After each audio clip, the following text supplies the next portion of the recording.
A parliamentary committee inquiry will begin today, public hearings into foreign interference through social media. The new Coalition Shadow Home Affairs spokesman, Senator James Paterson, joins us now from Canberra. He chairs the committee. Thanks very much for speaking to us, James Paterson. Good morning.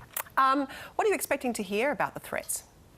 Well, we're facing two interrelated, very serious threats. One is the way in which authoritarian states have weaponised Western-headquartered social media platforms like Twitter, Facebook and YouTube.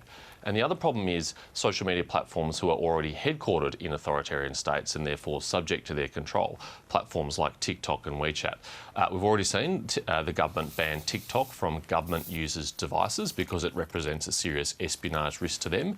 But there are millions of other Australians who use apps like that who are having their data harvested, which could potentially be accessed in mainland China by the Chinese Communist Party, and who are also open to influence on that platform if the Chinese government ever sought to use it as a way of pumping disinformation into our political system. TikTok, sorry to interrupt, TikTok's response to that is always that the servers aren't in China, they're in Singapore, they're in the United States, and they've always basically said that the CCP doesn't actually have access to that data. Yes, well, TikTok also said that when it was reported that they had used their application to target individual users in the United States to surveil them, that they couldn't do that. It wasn't even technically possible and would never do that. But they subsequently had to admit 2 months later that not only was it technically possible, that they'd done so because they were surveilling individual journalists who were writing critical articles of TikTok in an attempt to identify their sources, and had to fire 4 employees who were engaged in that conduct. So, unfortunately, we can't take TikTok's denial seriously. And when the United States, United Kingdom, France, Germany, the European Union, New Zealand, Canada, many other countries have taken action to address this problem, I think we have to recognise it is a serious problem. Certainly in the past on platforms like TikTok, foreign state disinformation has been rife. They are permissive platforms. WeChat is equally guilty of this, and that's very dangerous in the strategic environment we're going into.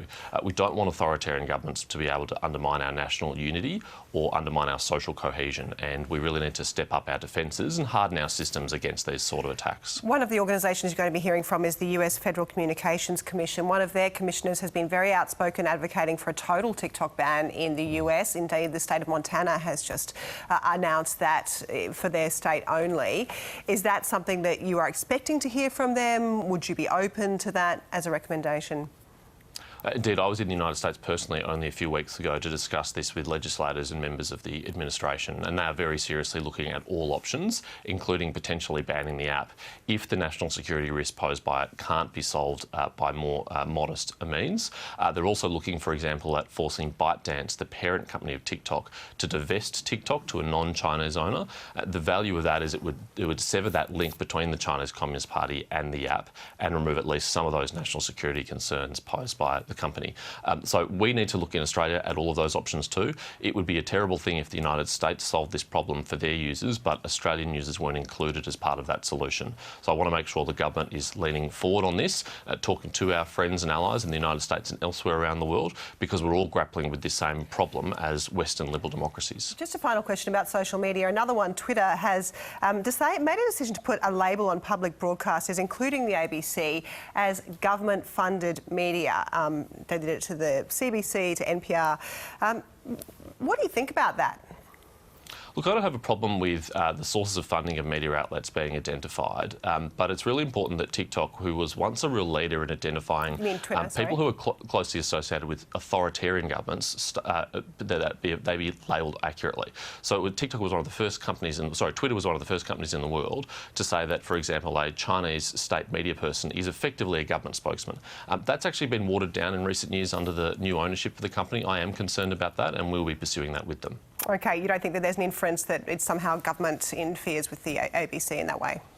Well, I think Australians understand that the ABC is editorially independent, that the government of the day, much to the frustration of politicians occasionally, has no influence at all on the editorial policies of the ABC, and I think that's pretty clear. Just on China, Mark McGowan, WA Premier, has been on a trip to China. He's reportedly said that when the PM visits, that he should bring all of the state premiers and the territory first ministers with him, that would be really good for relations. What do you think of that idea?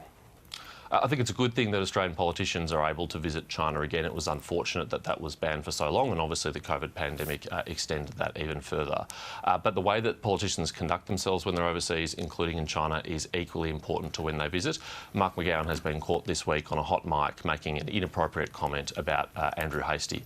When politicians are overseas, they're not representing their political party, they're representing their country, and they have to adopt a Team Australia approach. It's really inappropriate, particularly when you're in an authoritarian country, to run down your political rivals back home in Australia, because that does play into the hands of the Chinese Communist Party. One of their objectives is to divide us internally and to get us to fight amongst ourselves. We need to present a platform of national unity when we travel abroad, and Mark McGowan has failed to do that, and I think he should apologise. James Paterson, just a final quick question about our main story this morning, the RBA changes. It's not your portfolio, but the Treasurer is expected to accept all 51 recommendations. Will the Coalition support that? These are very significant changes to the way the RBA operates, and the Coalition has been consulted by the committee reviewing the RBA throughout this process, so we certainly welcome the release of the review. We will have to go through our party processes, but as a starting point, I think bipartisanship is important here. Monetary policy stability is one of the essential features of an advanced economy, and if monetary policy radically changed when governments changed, that would undermine confidence in the RBA. So we're certainly minded to start from a place of bipartisanship on this. Thanks very much, Senator James Paterson. Thank you.